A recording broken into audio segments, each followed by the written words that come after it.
Will be doing with maxima and minima. Maxima और minima में दो अलग अलग टॉपिक होता है। एक होता है लोकल मैक्सिमा मिनिमा और एक होता है एब्सोल्यूट मैक्सिमा और मिनिमा। लोकल मैक्सिमा मिनिमा में लोकल नहीं भी लिखा होता है, तो खाली मैक्सिमा मिनिमा भी जब बोला जाता है दैट्स योर लोकल मैक्सिमा और मिनिमा। अब जब हम लोग पढ़ेंगे, it's not important that your point of local maxima और minima is also your absolute maxima, so it's an one marker कि लोकल मैक्सिमा और मिनिमा जरूरी नहीं है कि आपका एब्सोल्यूट वाला आंसर अलग अलग भी हो सकता है। ये क्यों होता है वो हम लोग जब पढ़ेंगे तो मैं बताऊंगी। नाउ व्हाट इज मैक्सिमा और minima? Maximum point and maximum value दो चीजें होती है।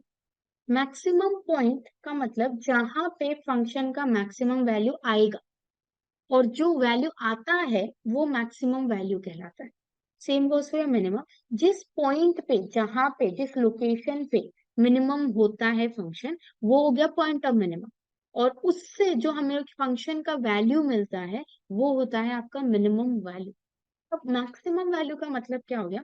सपोजिंगली जो मेरा फंक्शन है वो ऊपर गया, ऊपर जाया जा रहा था, यहाँ पे वो मैक्सिमम वैल्यू रीच किया। अगर ये पॉइंट पे वो मैक्सिमम वैल्यू रीच कर चुका और वो यहाँ से ऐसे जा रहा था, इसके ऊपर तो अब जा ही नहीं सकता, बिकॉज दिस इज मैक्सिमम। तो उसको क्या करना पड़ेगा? टर्न लेना ही पड़ेगा। हाँ, तो अगर वो यहाँ टर्न लेता है तो पीक बनेगा।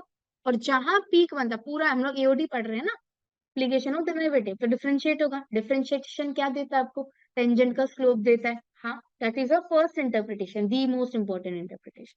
तो यहाँ पे जहां पीक बनता है, हमेशा जब टर्न लेता है फंक्शन, तो टर्निंग पे अगर मैं टेंजेंट बनाती हूँ वो क्या होता है?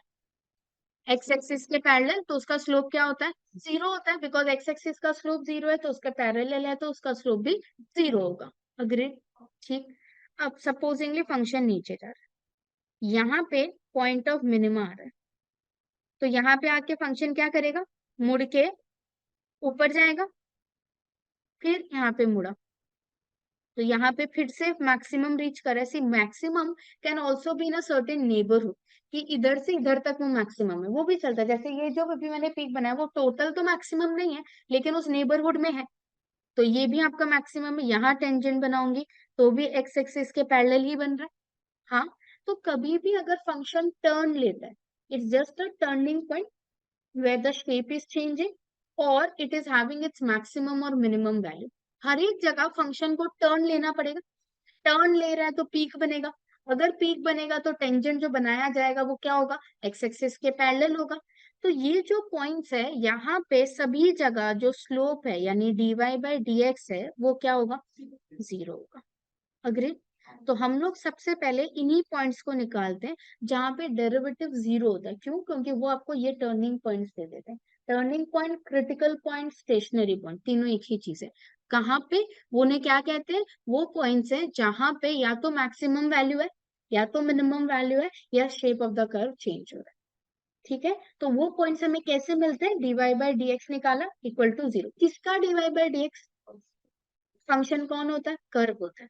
क्योंकि और कुछ हो या ना हो, ये कर्व तो आपको हमेशा दिया हुआ रहेगा, y के टर्म्स में लिखा हुआ हो या fx के टर्म्स में लिखा हो।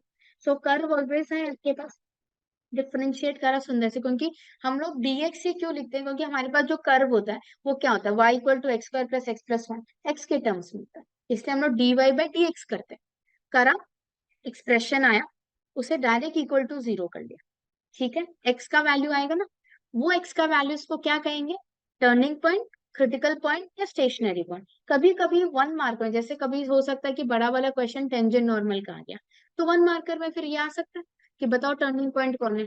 तब आप खाली dy बाई dx निकाले, इक्वल टू जीरो करा, जो एक्स आया ना वो टर्निंग पॉइंट है आपका, खत्म, सब कुछ नहीं करना उसके आगे।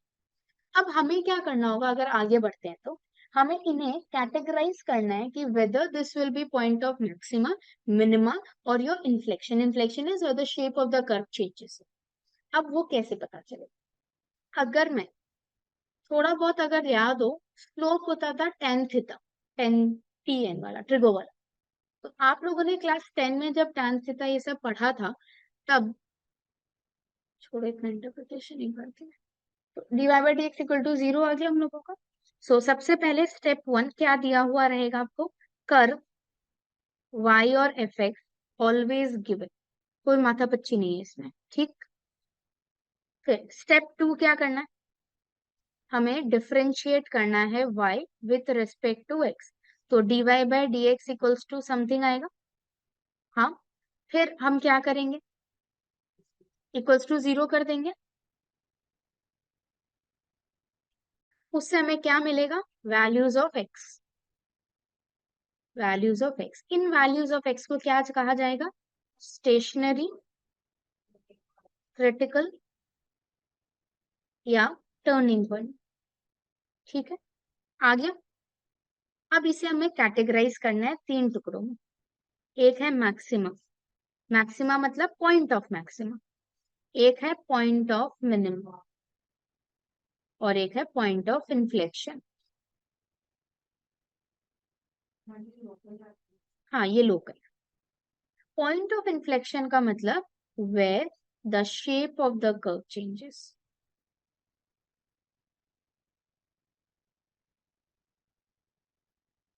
ठीक। अब कभी भी अगर कोई डेरिवेटिव का वैल्यू 0 होता है ना, इट इज ऑलवेज इनकंक्लूसिव। तो यहाँ dy बाई डी एक्स का वैल्यू 0 आ गया, वो इनकंक्लूसिव है। अब आपको कंक्लूड करना है कि ये कहाँ होगा। तो कभी भी कोई डेरिवेटिव 0 आ गया, उसका अगला वाला ढूंढो, वो कभी कुछ कंक्लूड नहीं करके देगा आपको। तो मैं D square Y by D x का ढूंढूंगी। अगर उसका वैल्यू पॉजिटिव आया तो वो हो जाएगा पॉइंट ऑफ मिनिमा। कौन हो जाएगा पॉइंट ऑफ मिनिमा, एक्स का वैल्यू। जो आपने D square Y by D X पर निकाला, वो तो फंक्शन होगा ना, उसमें एक्स डालोगे, 3 वैल्यू आया, सपोज 1 2 और 3। मेरा कैसे आया, D Y by D x equal to 0 करके आया। ये 1 2 3 क्रिटिकल पॉइंट हो गए। अब मुझे बताना है कि इनमें से कौन मैक्सिमा है, मिनिमा है और इन्फ्लेक्शन। तो d square Y by D x का निकाला, वो भी फंक्शन है फॉर एग्जाम्पल, उसमें 1 डाला, लेस देन 0 आया, -2 -3 -4 कुछ भी आया, डोंट केयर, जो भी आया, मुझे उसका साइन से मतलब है, खाली वैल्यू से मतलब नहीं। आ गया नेगेटिव। तो जो x का वैल्यू आपने इस d square Y by D x square में रिप्लेस करा था ना, वो point of minimum. It's a very common mistake जो मैंने अभी रिविजन कराते दूसरे बैच में देखा। मैंने x1 डाला, d square Y by D x square आया -2। पॉइंट ऑफ मिनिमा कौन है, 1, -2 नहीं है ये, -2 बोला क्या, हाँ तो मैक्सिमा होगा। ठीक है, तो आपका जो वैल्यू आता है ना डबल डेरिवेटिव का, वो आंसर नहीं है, जो पॉइंट आप डाल रहे हो वो है। तो in case your double derivative is negative, double derivative negative है, तो आपका वो होगा maximum, sorry, d square Y by D x square. अगर नेगेटिव है, it's your point of maximum. वही d square Y by D x square अगर positive आ गया, तो जिस एक्स को डालने, सपोज एक्स इक्वल्स टू 2 डाला, वही d square Y by D x है, वो तो एक ही बार ढूंढूंगी। अब बस अलग अलग पॉइंट उसमें पुट करती जा रही हूँ। मैंने 2 डाला, 2 डालने से डबल डेरिवेटिव का वैल्यू ग्रेटर देन 0 आए, तो 2 जो है ना, वो पॉइंट ऑफ मिनिमम है, तो वो हो जाएगा पॉइंट ऑफ मिनिमम। अब सपोजिंगली 3 डाला और d square Y by D x square जो है वो 0 बन गया। नहीं, मैंने क्या बोला था, कोई भी डेरिवेटिव 0 हो गया तो कुछ कंक्लूड करके देगा वो आपको, नहीं। तो ये कुछ कंक्लूड करेगा नहीं, तो क्या करें, अगला ढूंढो। कोई भी डेरिवेटिव 0 होता है, अगला ढूंढो हमेशा। तो अगला वाला ढूंढा, तो d cube y by D x cube आया। यदि वो 0 नहीं है तो इन्फ्लेक्शन होगा, अगर वो भी 0 आ गया तो अगला ढूंढो। Fourth, fourth is same as second. तो d four y by D x four greater than 0 आया मिनिमम, लेस देन 0 आया मैक्सिमा, वो भी 0 आया, फिफ्थ में जाओ।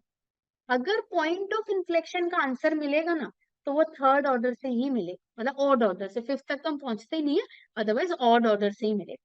तो हमने d Y by D x equal to 0 करा, क्रिटिकल पॉइंट आ गया।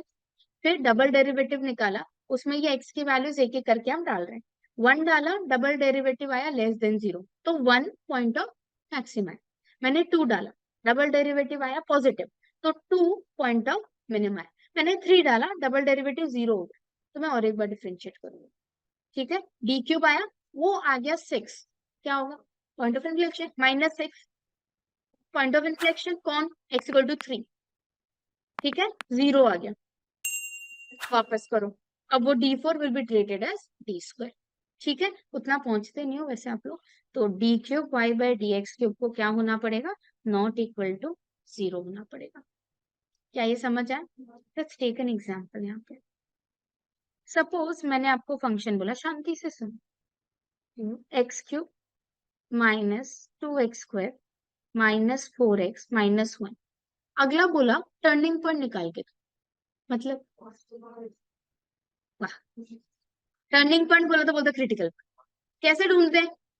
dy by D x equal to 0 करके ढूंढते हैं। तो मैं पहले डिफरेंट, ये लाइन का मतलब differentiating both side with respect to x, ये मेरा सिंबल एग्जाम में नहीं लिखना, f डैश x है। बताओ ठीक।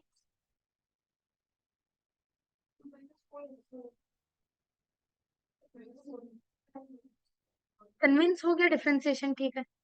x³ है तो 3x² हुआ, यहाँ 4x होगा और वहां 4। अब ठीक, दिखते ही नहीं। अब f डैश x 0 किया तो 3x² minus 4x minus 4 equal 0। अब हमें क्या निकालना है? x का वैल्यू, मिड टर्म होगा 4 3 ज़ा 12, माइनस करके 4 चाहिए, 6x और 2x, मिड टर्म कर रहे हैं तो 3x प्लस, यहाँ पे 3x कॉमन लिया,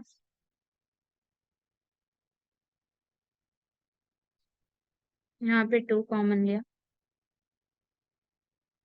x माइनस 2, 3x प्लस 2 0। तो x का दो वैल्यू आया, एक 2 और एक -2/3। ठीक है आता। तो टर्निंग पॉइंट मांगा, so the turning points are this. आप रुक जाओ, मैं दूंगी टिक। ठीक है आता।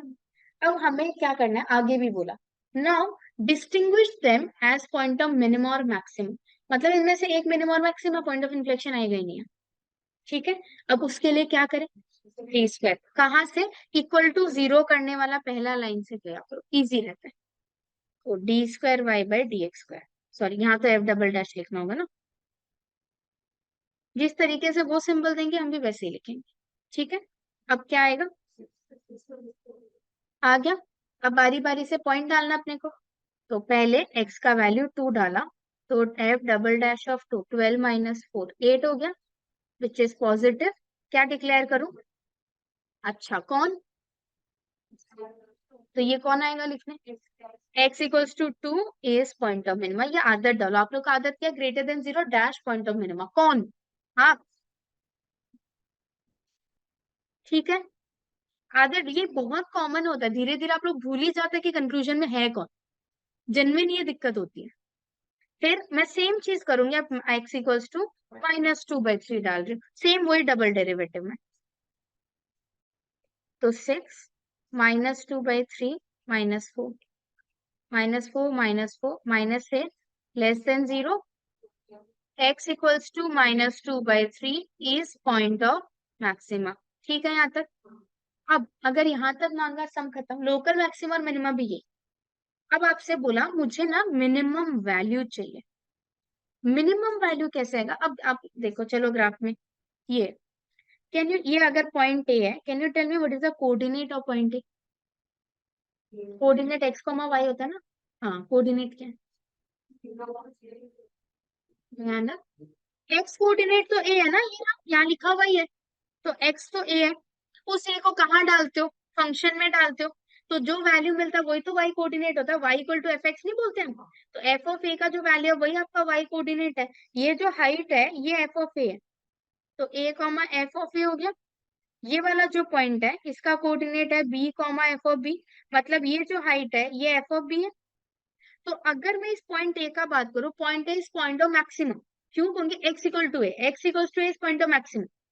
पर मैक्सिमम वैल्यू कौन है? ये हाइट है ना, ये हाइट कौन है? F of A. एफ मतलब ओरिजिनल फंक्शन, और उसमें किसको डाला? पॉइंट ऑफ मैक्सिमा को डाला। मिनिमम वैल्यू क्या है? एफ ऑफ बी, वो जो छोटा हाइट है।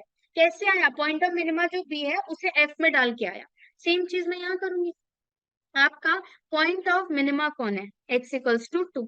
मैं इस 2 को ओरिजिनल फंक्शन में डालूंगी हमेशा, नो एक्सेप्शन। तो मिनिमम वैल्यू हो जाएगा एफ ऑफ 2, जो फंक्शन था ओरिजिनल उसमें 2 डल रहा है। ठीक है, y में 2 डल रहा है।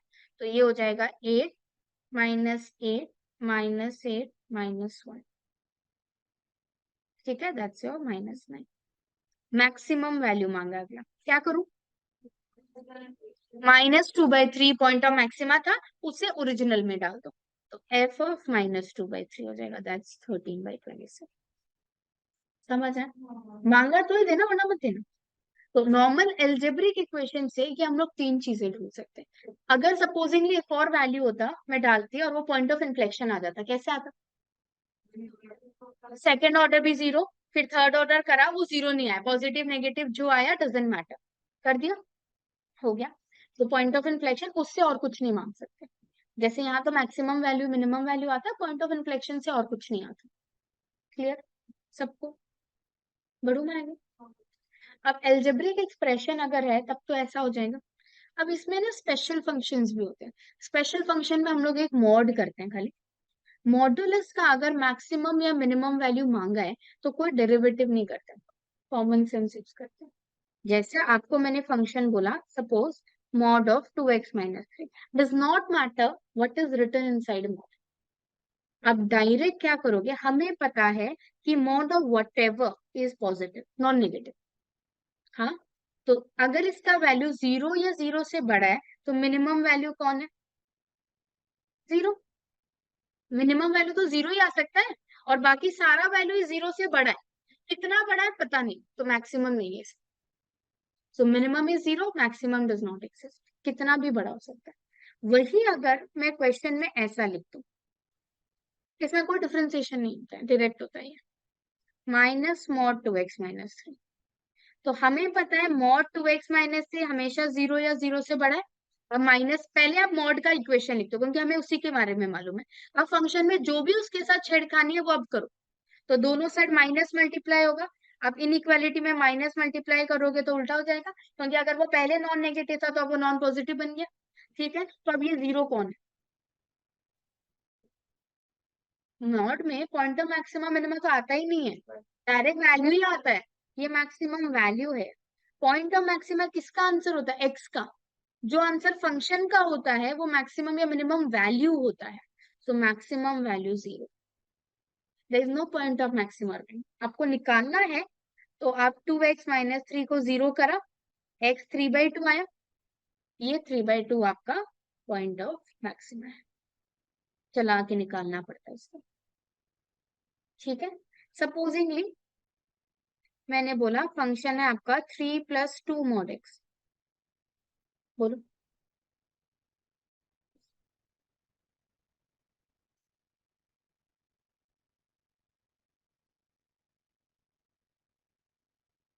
माइनस गया, माइनस को जीरो के पास भेज दो, minus 0/-1 zero, it didn't matter. ठीक, अगर 1 या 2 कुछ होता उस साइड में तो मैटर करता। जैसे मैक्सिमम या मिनिमम वैल्यू जीरो नहीं है, 2 है या 1 है, तो ये माइनस मैटर करता। तो आप ठीक है, इसका वैल्यू, आप बोल रहे हैं एक्स का पॉइंट बाइफरकेटिंग, और मैं बोल रही हूँ आंसर जो आएगा एक्स डालने के बाद। तो मॉड में आप कुछ भी एक्स की जगह डालो, जो आंसर आएगा वो तो या तो जीरो आएगा या तो जीरो से बड़ा आएगा। छोटा किससे आ जाएगा? नेगेटिव आंसर तो मॉड का आते हैं, इसका डेफिनेशन ही वैसा ही है, that it removes all negative. ठीक, यहाँ क्या करें? हमें क्या पता है? फॉरगेट द क्वेश्चन, हमें किसके बारे में पता है? मॉड एक्स लिख दो। मॉड एक्स जीरो से बड़ा, क्या पर क्या आपका फंक्शन ये है? नहीं, क्या करें? 2 मल्टीप्लाई करो तो जीरो ही रहेगा। अब +3 करेंगे तो उस साइड भी होगा। तो फंक्शन 3 या 3 से बड़ा है, मतलब मैक्सिमम वैल्यू 3 है, मिनिमम वैल्यू 3 है। 3 या 3 से बड़ा है, सो मिनिमम वैल्यू 3। अब मुझे पॉइंट ऑफ मिनिमम ढूंढना है, उसको इक्वल टू 3 करके सॉल्व कर लो, जो एक्स आएगा वो आंसर। हाँ, क्लियर सबको? तो ये हो गया एलजेब्रा वाला पार्ट, क्लियर हो गया यहाँ तक?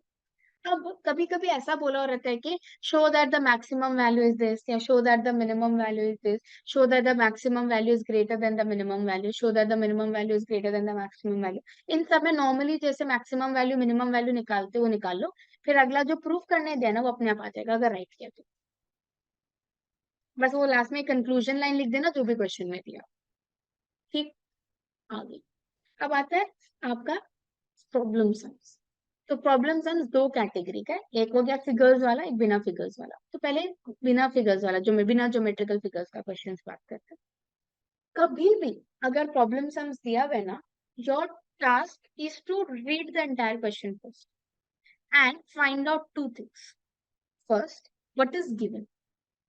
कहीं ना कहीं पे लिखा हुआ होगा कि गिवन ये या दिस इज कांस्टेंट, ऐसा करके पहले वो आइडेंटिफाई करा। वो दिया हुआ होगा एक सर्टेन कारण के लिए, मैं बता रही हूँ, वो निकाला। सेकंड, आप ये आइडेंटिफाई करो कि क्या चीज को मैक्सिमम या ग्रेटेस्ट, या क्या चीज को मिनिमम या लीस्ट या स्मॉलेस्ट प्रूव करना है, वो आइडेंटिफाई कर लो। ये दो चीज आइडेंटिफाई हो गया, नाउ फॉरगेट द क्वेश्चन। कोई काम नहीं उस क्वेश्चन का। मुझे क्या मांगा है, क्या प्रूफ करना है, या क्या फाइंड करना है, दैट्स इररिलेवेंट। आपके सामने उसका कोई फर्क नहीं पड़ता। आपके सामने दो ही चीजों का फर्क पड़ता है, गिवन क्या है और मैक्सिमाइज या मिनिमाइज क्या करना है। समझ आया? पहला क्वेश्चन, सपोज मैंने आपको बोला कि सम ऑफ टू नंबर्स इज 40। तो ये क्या है? गिवन है। ठीक है, सम इज 40, ये गिवन है। अब आपको मैंने बोला कि मैक्सिमाइज द प्रोडक्ट। ठीक है, तो प्रोडक्ट को मैक्सिमाइज करना है, hence find the numbers. Irrelevant है मेरे लिए। ठीक है, तो मेरे को क्या दिया हुआ है? सम ऑफ टू नंबर्स दिया हुआ है, जिसे यूज करके मुझे प्रोडक्ट को मैक्सिमाइज करना है। तो यहाँ पे दो चीजें कर सकते हो कि सपोज आपने पहले बोला सम ऑफ टू नंबर्स 40 है, तो x plus y 40, let the two numbers be x and y। अब आपको प्रोडक्ट को मैक्सिमाइज करना है, प्रोडक्ट मतलब x इंटू वाई। तो कुछ तो नाम देना पड़ेगा ना, क्योंकि अभी जब आप मैक्सिमाइज कर रहे थे तो y या fx दिया हुआ रहता था। तो आप यहाँ से p नाम दे दोगे, p इज अ वेरिएबल। ठीक है, अब ये जो गिवन होता है ना, उसका एक ही काम होता है, to help you to transform one variable into another. अगर आपके क्वेश्चन में दो वेरिएबल है ना, तो ही गिवन होगा। और अगर गिवन है तो उसका एक ही काम है कि एक वेरिएबल को दूसरा में बदलो, और कोई काम नहीं उसका। तो मैं यहाँ से x equals to 40 minus y लिख सकती हूँ, यहाँ पे पुट कर दो, क्योंकि यहाँ पे आपका दो वेरिएबल है।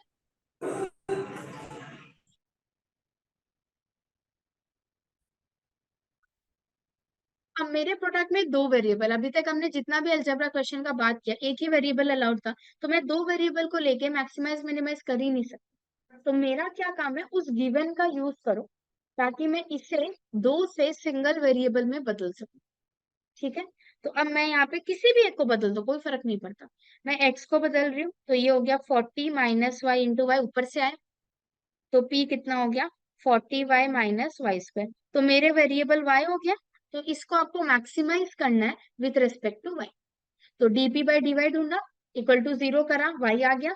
D square p by d y square ढूंढा, लेस देन जीरो। फिर कैलकुलेटिव गेस ले सकते हो, सपोज y का वैल्यू आया 0 और 20, तो जीरो तो आंसर नहीं, एक गेस वर्क है, गारंटी नहीं। 20 डाला, आ गया, सम खत्म, आगे वापस जीरो का चिंता नहीं करना, एक ही दिखाना है। आपका आंसर अगर एक से ज्यादा आता है तो you can take a calculative risk, ठीक है, गेस वो, कि आपका कौन सा आंसर होगा। तो उसको पहले डबल डेरिवेटिव में डाल के देख लो, अगर उसी से मैक्सिमा अच्छी और मैक्सिमा आ गया तो आगे मत करना, एक ही आंसर होगा। समझ आया सबको? अब इसी सम में ना मैं दो वेरिएबल क्यों लूं? आपको बोला है सम ऑफ टू नंबर्स 40 है, let the two numbers be x and 40 minus x. तो डायरेक्ट प्रोडक्ट क्या हो जाता है? x into 40 minus x. आप पहले मल्टीप्लाई कर लिया, क्योंकि तो छोटा सा ही है, और अब इसे मैक्सिमाइज कर देना विथ रिस्पेक्ट टू एक्स होगा ये। समझ आया? कोई दिक्कत? ठीक है, अब फिगर्स में मैं 2D फिगर्स के बारे में तो बात कर ही सकते हो, तो बहुत इजी होता है। जैसे रेक्टेंगल, मैंने बोला रेक्टेंगल का पेरीमीटर गिवन है 40। ठीक है, और आपको मैक्सिमाइज करना है रेक्टेंगल। रेक्टेंगल को मैक्सिमाइज करना मतलब उसका एरिया को मैक्सिमाइज करना। 2D फिगर को मैक्सिमाइज करने का मतलब होता है उसका एरिया को मैक्सिमाइज करना। तो मुझे area of a rectangle maximize करना है, और पेरीमीटर ऑफ अ रेक्टेंगल दिया हुआ है। ठीक है, तो पेरीमीटर हो गया 40। ये क्यों दिया गया? एरिया में l इंटू बी, दो वेरिएबल है, एक को दूसरे में बदलने के लिए, और कोई काम नहीं है इसका। ठीक है, पेरीमीटर का फॉर्मूला रेक्टेंगल में 2l प्लस बी। तो l प्लस बी 20 हो गया, l हो गया 20 माइनस बी, बदल दिया। अब एरिया को a नाम दे देते हैं, ये है l इंटू बी। तो l हो गया 20 माइनस बी इंटू बी, हो गया सिंगल वेरिएबल। अब आपको खाली इसे मैक्सिमाइज करना है, ये हमें ऑलरेडी आता है। तो पहले d a by d b ढूंढा, इक्वल टू 0 करा, बी आ गया, 2 आया, एक आया 0, एक आया 10। किसको गैस लेंगे? 10 का। 0 आंसर होगा नहीं। डाला डी स्क्वायर में, क्या आएगा? लेस देन 0, हो गया पॉइंट ऑफ मैक्सिमम। अब आपको बोला है show that it is a square. अब पूरा मैक्सिमाइज मिनिमाइज कर लो ना। अब एक और दिक्कत क्या है, आपका एल का वैल्यू या बी का वैल्यू आ गया ना, आप डबल डेरिवेटिव करना ही भूल जाते, आंसर तो आ ही गया। तो जैसे भी कोई भी स्पेशल लाइन होता है ना, उसको 1 टू मार्क करते हुए जाए करो। यूज हो नहीं हो 1 टू मार्क करने का, मार्क्स तो कट नहीं रहा। तो इंपॉर्टेंट लाइन है, जैसे मैंने एल बदला बी में, मार्क कर दिया 1। ये ए का एक्सप्रेशन है, मार्क कर दिया 2। इक्वल टू 0 करके आया वो एल या बी का, बी में तो बी का वैल्यू आएगा, उसको बॉक्स में डाल दिया। स्पेशल चीज है, ठीक है। अब डबल डेरिवेटिव में डालना, क्योंकि जब तक पॉइंट ऑफ मैक्सिमा या पॉइंट ऑफ मिनिमा डिक्लेयर नहीं होता ना, तब तक हम नहीं छोड़ना बीच में। डिक्लेयर हो गया, अब वापस क्वेश्चन पढ़ो। देखो क्या मांगा है। जैसे ऊपर वाले में बोलेंगे फाइंड द टू नंबर, तो एक्स और 40 माइनस एक्स ढूंढना था हम लोगों को, ढूंढ देना। यहाँ बोलेंगे show that it is a square. What is a square? L equal to b. तो बी का आंसर तो आया वही, नंबर 1 इक्वेशन जो मैंने मार्क करने बोला, उसमें ए बी डाल दो, एल आ जाएगा और दोनों क्या आएगा? इक्वल आएगा। तो आप बोलोगे since l equals to b it is a square.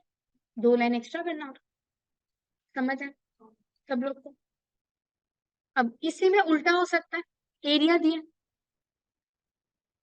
अब ना यहाँ पे मैंने वैल्यू नहीं दी, मैंने बोला एरिया इज गिवन। कितना गिवन नहीं बताया, तो आप अज्यूम कर लेते हो कि सपोज एरिया ए गिवन है।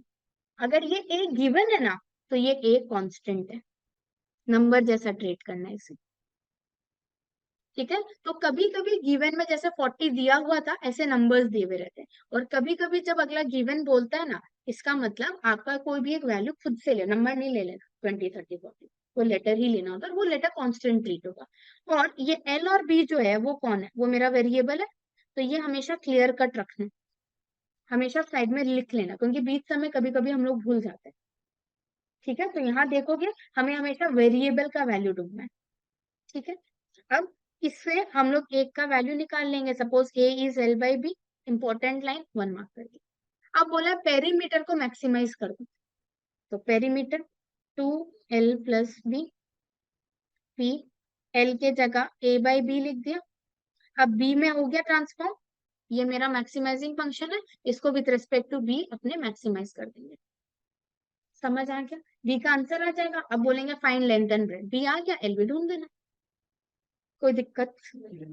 श्योर एकदम। नेक्स्ट।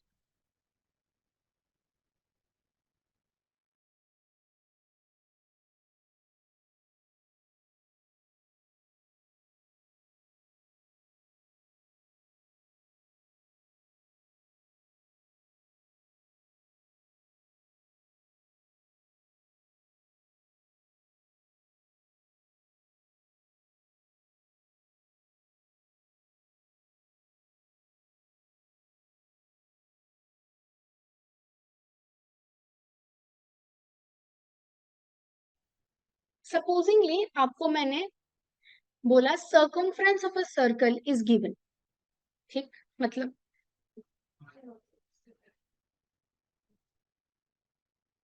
कुछ भी ले लो, कोई फर्क नहीं पड़ता। ये क्यों दिया? आर निकालने के लिए। तो इसमें तो कुछ खास कर नहीं पाएगा। नेक्स्ट, सपोजिंगली मैंने बोला सम ऑफ टू नंबर्स यानी x प्लस वाई जो है वो 16, maximize x into y cube and find x and y। तो इरेलीवेंट है मेरे लिए, तो क्या करूं? किसको निकालो, x या y? आप y निकालोगे और नीचे सब्स्टिट्यूट करोगे, क्यूब करना पड़ेगा। दिक्कत कुछ नहीं है, मेहनत आप ही का बढ़ेगा। x निकालो, थोड़ा सा दिमाग लगा के, ठीक है। ऐसे आप कुछ भी निकालो, से सम को करने में वैसे कोई रॉन्ग राइट नहीं है, बस लेंथ का ही फर्क होता है। तो थोड़ा कम मेहनत हो तो बढ़िया लगेगा। x आ गया, लेट इसको कोई भी एक नाम दे दो, कोई फर्क नहीं पड़ता। और अब यहाँ पे रिप्लेस कर दो, हो गया सिंगल वेरिएबल। पहले मल्टीप्लाई कर लेना, क्योंकि प्रोडक्ट रूल आप लोगों का पता नहीं कितना ही अच्छा है, ठीक। 2 मार्क कर देंगे, इंपॉर्टेंट लाइन। अब इसको विथ रिस्पेक्ट टू वाई करेंगे, आंसर आ जाएगा। क्लियर? कोई दिक्कत? Sure. Now let's go to two important sums. पहला, आपको बोला कि एक कार्डबोर्ड है, ठीक है, उसका लेंथ है 45 बाई 25 मीटर। ठीक है, बना दिया, रेक्टेंगल है। बोला चारों साइड से स्क्वायर काटो, नहीं बताए किस लेंथ का। तो एक्स मान लेते हैं, चारों साइड से स्क्वायर काटा, यहाँ एक्स स्क्वायर है तो हर जगह एक्स होगा, यहाँ से भी काटा।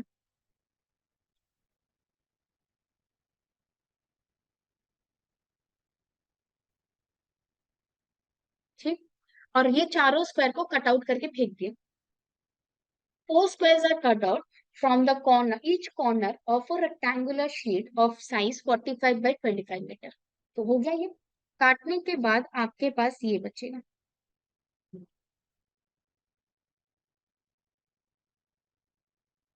ठीक है, तो ये पूरा 45 था, मैंने इधर से एक्स काटा है, मैंने इधर से एक्स काटा है, क्या बचा?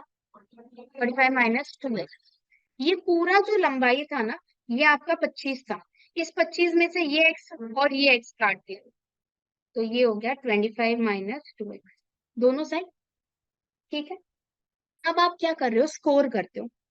यहाँ पे वो कैंची से थोड़ा सा ऐसे कर दिया कि फोल्ड हो जाए, इधर भी कर दिया, इधर भी कर दिया और इधर भी कर दिया। काटना नहीं होता है, वो थोड़ा सा ऐसे खाली थोड़ा सा छेद जैसा कर, कोई बात नहीं, फोल्ड करके ऊपर कर रहे हैं। ठीक, तो जब ये 45 - 2x है, ये भी 45 - 2x है, ये 25 - 2x है, तो ये भी 25 - 2x है। तो अब जब आप फोल्ड करोगे, ये चारों फ्लैप्स ऐसे मैंने ऊपर की ओर फोल्ड कर दिए, तो नीचे में ये आएगा ना, ये आपका जमीन पे या फिर टेबल पे, उसका फिगर वो खुद खाली टेबल पे जो लगा हुआ है वो एक रेक्टेंगल ही है, जिसका बाउंड्रीज क्या? 45 - 2x, 25 - 2x, those are length and breadth. तो मेरा लेंथ हो गया 45 - 2x, ब्रेथ हो गया 25 - 2x। डन। अब अगर ये ऊपर आपका पूरा 45 था, इधर से एक्स काटा, इधर से एक्स काटा, तो ये 45 - 2x हो गया। ये पूरा 25 था, इधर से एक्स काटा, इधर से एक्स काटा, तो ये 25 - 2x हो गया। अब ये बीच वाला जो फिगर, अगर मैं चारों साइड से ऐसे फोल्ड कर देती हूँ, तो बीच में अगर झांकोगे तो एक रेक्टेंगल दिखेगा। फॉरगेट द फोर बाउंड्रीज, उसका बाउंड्री डायमेंशंस क्या है? 45 - 2x, 25 - 2x। ठीक, अब ये वाला जो लेंथ है, यही तो अभी ऊपर फोल्ड होके ऊंचाई देगा ना बॉक्स का। ये कितना है? क्योंकि जितना काटा उतना ही तो जगह बचा, तो ये एक्स है। तो फोल्ड होके अब पहले 2D फिगर था, क्योंकि प्लेन रेक्टेंगुलर शीट था, कॉपमस टेबल पे रख दिया था। अब आप उसको फोल्ड करके हवा में भी ले आए, तो वो 3D फिगर बन गया। तो बॉक्स है, बॉक्स होता है क्यूबॉइड। ठीक है, क्यूबॉइड बोलो, क्यूब बोलो, क्यूब होगा अगर सारा इक्वल होगा, मुझे तो पता नहीं है ये बात अभी। तो क्यूबॉइड, क्यूबॉइड का तीन चीज होता है, 3 dimension, length breadth height, length और ब्रेथ मिल गया। अब आप बॉक्स को फोल्ड करा चारों साइड से फ्लैप, कितना ऊंचाई आएगा? जितना का स्क्वायर काटा, अगर मैंने 3 सेंटीमीटर का स्क्वायर काट रखा था, तो वहां पे 3 सेंटीमीटर का ही जगह बना है ऊपर करने के लिए। तो height of the box will be 3। यहाँ मैंने एक्स का काटा है, तो height of the box will be x. तो एच आपको मिल गया एक्स। हाँ, तो ये गिवन में से आया ना, 45 25 दिया हुआ था, उससे मैंने लेंथ ब्रेथ हाइट तीनों को सिंगल वेरिएबल में निकाल दिया। अब अगला कुछ ना कुछ मैक्सिमाइज मिनिमाइज बोलेगा, बोला है maximize the volume. So volume को V ले लिया, volume of a cuboid L into b into h. तो दो 45, एक 45 - 2x, एक 25 - 2x और एक x। यू वी को कैसे करते हैं? यू को छोड़ा वी को किया, प्लस वी को छोड़ा यू को किया। तीन को भी सेम, यू और वी को छोड़ा डब्ल्यू किया, प्लस यू और डब्ल्यू को छोड़ा वी किया, प्लस वी और डब्ल्यू को छोड़ा यू, बारी बारी से किसी को भी छोड़ो। डीवी बाई डी एक्स आ गया, इक्वल टू 0 करके एक्स आ जाएगा, डबल डेरिवेटिव करके मैक्सिमाइज हो जाएगा, तो एक्स आ जाएगा। यही बोले find the height of the length of the square. Length of the square कौन है? एक्स। आ गया। भयानक बोला आपने, समझ आया? कोई के ऊपर से गया? श्योर। ठीक, ऐसा ही एक और सम होता है,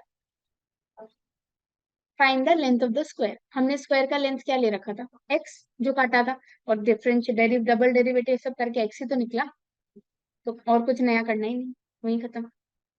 ठीक, अगर मैंने बोला होता कि hence find the surface area of the cuboid, तो सरफेस एरिया का फॉर्मूला में एक्स डाल देना, एलबीएच तो है हमारे पास। ठीक, अब आपको बोला एक और क्वेश्चन ऐसा कि एक वायर है सपोज 50 मीटर का, ठीक है, you have a full wire of 50 meter, दो टुकड़ा करने बोला है, बोला इक्वल, तो इक्वल तो करेंगे नहीं हम। सपोज एक टुकड़ा है एक्स, दूसरा, ठीक है, ये टुकड़ा है, ठीक है। अब आपको बोला है कि दोनों टुकड़ा से ना अलग अलग फिगर बनाना है, एक को एक यूज कर लो सर्कल बनाने के लिए, और एक को आप यूज करो स्क्वायर बनाने के लिए। तो मेरे पास अगर ये वायर है सपोजिंगली, ठीक है, ये है 15 मीटर का फॉर एग्जाम्पल, बोला इससे सर्कल बनाओ, तो मैं इसको फोल्ड कर दूंगी। हाँ, फोल्ड करके अगर सर्कल आ रहा है तो वो क्या होगा, 15 मीटर क्या बन जाएगा, सर्कल का सर्कमफ्रेंस बाउंड्री बन जाएगा। तो यहाँ पे आप सपोज किसी को भी ले लो, कोई फर्क नहीं पड़ता, सपोज मैं इस एक्स वाला से सर्कल बना रही हूँ, तो आप सर्कल जब फोल्ड करोगे तो इस फोल्ड करने के बाद जो बाउंड्री है उस बाउंड्री का लेंथ क्या हो जाएगा, एक्स। हाँ, एक्स बाउंड्री मतलब सर्कमफ्रेंस, तो सर्कल का सर्कमफ्रेंस आपको बोल दिया एक्स। ठीक, यहां से मैं बना रही हूँ स्क्वायर, कोई फर्क नहीं पड़ता किससे क्या बना रहे हो, जो मन में है। इसको भी फोल्ड करके, तो इसका भी तो बाउंड्री में ही है वायर, तो 20, ये जो 50 माइनस एक्स है वो कौन है, पेरीमीटर, फोर साइड्स, यहाँ तक ठीक है। ये क्या है, given a wire of length 50 meter is cut in two pieces and the two pieces are used to make a circle and a square, बन गया। ठीक, बोला है find the maximum area of the figures so formed, मतलब total area, sorry, find the two combined area, maximum combined area of the figures so formed. Combined area मतलब दोनों मिला, तो दोनों का एरिया को मिला के मुझे मैक्सिमाइज करना है, तो दोनों का एरिया मिला के मतलब area of circle plus area of square, जिसे मुझे मैक्सिमाइज करना है, नाम दे देती हूँ A. What is area of a circle, square, side, area of a square के लिए इतना सोचा आप लोग, यहाँ आर और साइड दो वेरिएबल है, चलेगा नहीं, सिंगल चाहिए, कहाँ से लाऊं, पर से, सर्कमफ्रेंस मतलब 2 पाई आर, तो आर आ गया एक्स बाई 2 पाई, तो आर को मैंने एक्स में बदल दिया, डाल दो पाई एक्स बाई 2 पाई का स्क्वायर, 1 पाई कट जाएगा, एक्स स्क्वायर बाई 4 पाई। ठीक, अब यहाँ से पेरीमीटर होता है फोर साइड, 50 माइनस एक्स, तो यहाँ से साइड हो गया 50 माइनस एक्स बाई 4, तो ये था साइड स्क्वायर, तो 50 माइनस एक्स बाई 4 का होल स्क्वायर। तो खोल के करो बिना खोल के करो, आपका चॉइस है, कोई फर्क नहीं पड़ता।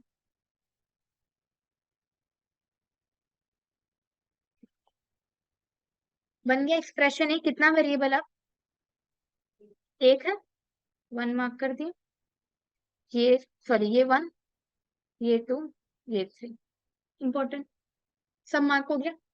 अब ये ए को मैक्सिमाइज करना है विथ रेस्पेक्ट टू एक्स, तो एक्स का वैल्यू आ गया, डबल डेरिवेटिव करके मैक्सिमाइज कर दिया, लेस देन 0 आएगा, काम खत्म। अब आपसे मांग क्या सकते हैं, find the length of the wire use to make both the figures, मतलब एक्स और 50 माइनस एक्स, एक्स तो यहीं से निकल जाएगा, 50 माइनस एक्स करके आप दूसरा भी निकाल देना। अब एक चीज सुनो, सपोज मैंने बोला find the length use to make circle, तो एक्स वाला पार्ट ना सर्कल को ले, मेहनत नहीं होगा, डायरेक्ट एक्स निकला वही सर्कल है, डिक्लेयर। अगर बोला find the length use to make square, तो स्क्वायर वाला को एक्स लेना, डायरेक्ट आंसर निकल जाएगा, तो और 2 लाइन का मेहनत बच जाता है, इतना ही फर्क है, बाकी कोई फर्क नहीं। तो जो फिगर मांगा है उसी को एक्स लेना, अगर दोनों चाहिए तब तो कोई फर्क नहीं पड़ता, किसी को भी एक्स किसी को भी 50 माइनस एक्स लेना। समझ आ गई, तो बिना 3D फिगर्स का ये सारे क्वेश्चन, जैसे जैसे बीच में तो क्यूबोर्ड आ ही गया था, बट ऐसा इतने क्वेश्चन है। So next time we'll talk about 3D figures.